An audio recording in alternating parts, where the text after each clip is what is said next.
дојдат деца ги испратиме да купат за јадење. Значи на самото место од околу 150 метра од нашите бараки, значи видени се како ги малтретираат деца, ги тепаат. На брат ми и девојчето се враќаат од продавница, ни кажа, вика, чичко, вика, ги тепаат алфите. Значи тука се спојчеме околу 30 души.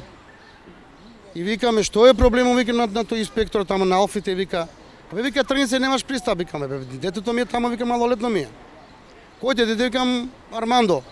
Значи, инспекторот тој што беше алфа ми го предава, а на бидо, значи, со бокси, со тупаници, беше со клоци, значи, со сила ставен во кола. Значи, јас случајот, дорека го тепам, значи, ја случајот го пријав у МВР, им кажам, што се случува.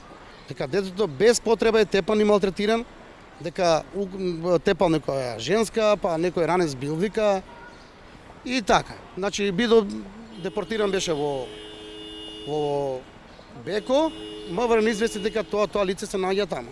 Дојдовме тука, седевме надвор околу 1 сат, па после не викна инспекторите и така вулгарно се понашаа со нас. Немаме право на збор. Адвокатот за малолетни што беше, значи немаше, чутеше на сваќа, кој беше на страна повлечен.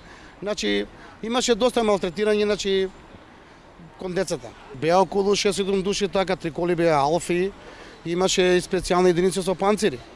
Значи тука стварно беа околу 4-5 души вртето што го тепаа. Значи околу 30 души бе мочевици на настанот. Го видовте како? Да. Ба го тепа со клоци, со боксови, за коса беше влечен детето, значи со сила беше ставено во кола. Каде точно се случи?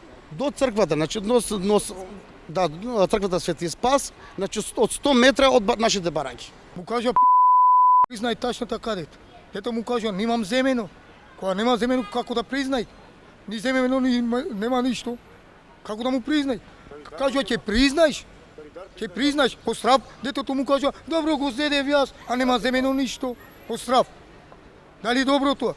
Не е добро никаде тоа го немат. Да земаше син ми, јас ќе го предав сам на полиција. А нема земено. Кога нема земено, не може никогаш да го притвора или да затвора него. Јас сум родител. Не може така.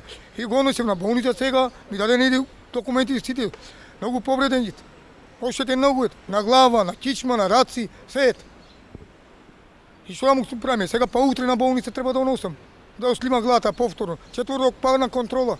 Во просторите на невладината организација Амбрела се јави родителот на детето кој синоќа околу 20 часот и 30 минути бил пресретнат и тепан од страна на алфи, некаде околу 6 до 8 лица ми кажа дека биле и побара од нас помош и поддршка да излеземе на лице место и да им помогнеме случајот да целата јавност го дознае што се случува, бидејќи децата биле недолжни, нити нешто направиле, нити нешто сториле, а без да се докажи делото од страна на полицијата, значи физички ги малтретирале, така да сега ние денес сме тука, се консултиравме, ги контактиравме и луѓето од Хелсинскиот комитет и заедно ќе ги превземеме сите активности за да овој случај го истераме до крај, да видиме дали навистина децата сториле кривично дело или не сториле. Но она што нас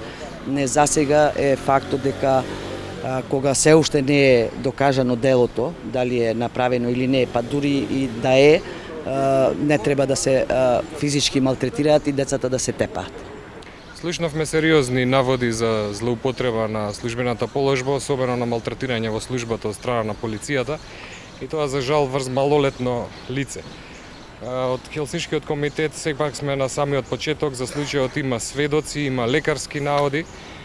На самиот почеток на постапката сме, она што можам да го кажеме дека ќе следиме во целиот нејзин тек.